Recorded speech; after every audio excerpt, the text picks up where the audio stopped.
Koçerên jin bi hatina buharê peyvireyên xwe cîbî dikin. Li Zozanên Serheda Bakurê Kurdistanê jiyana koçeriyê dest pê kir. Jin û mêr konên xwe vekirin û dest bi xwedîkirina heywanên xwe kirin. Barê koçeriyê zêde ye.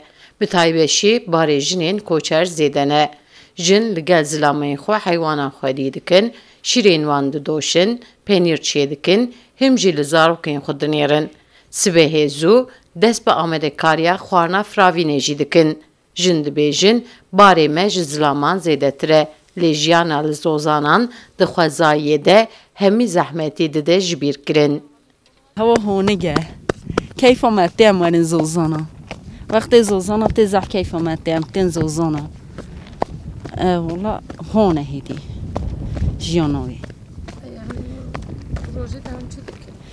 Rojê re em pezê xwe du car didoşin, em nanê xwe çê dikin, em xwarina xwe çê dikin, em şîrê xwe panîrê xwe çê dikin difroşin.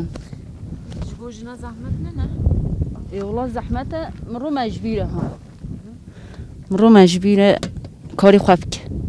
Kar herî zêde ser milê jina ye? Ser milê jina.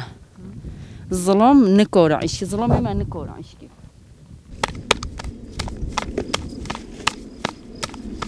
Di jiyana koçeriyê de peyvîra jin û mêr cuda ne. Jiyana Sûriştê, koçerî û Zozanên bilind bûne perçeyek jiyan. Malbata Bedriye Xan bi tena serê xwe erdek heciz kirine û bi zarokên xwe re wê bi mehan li vir bimînin û heywanên xwe biçêlînin. Zilam yê pastinê dikin. Yê pas dikin hema em jî milyonda dikin tîsa. Bêdî jî hemî jî em milyonda dikin. Xwarin, xwarina şivana hemî em çê dikin. Peki mesela yani mesajını ku hiç ne hatırınız Zozana? Yê nizam be. Valla ew jî hêdî dialimin. Ew jî hêdî hîne koçeriyê dibin.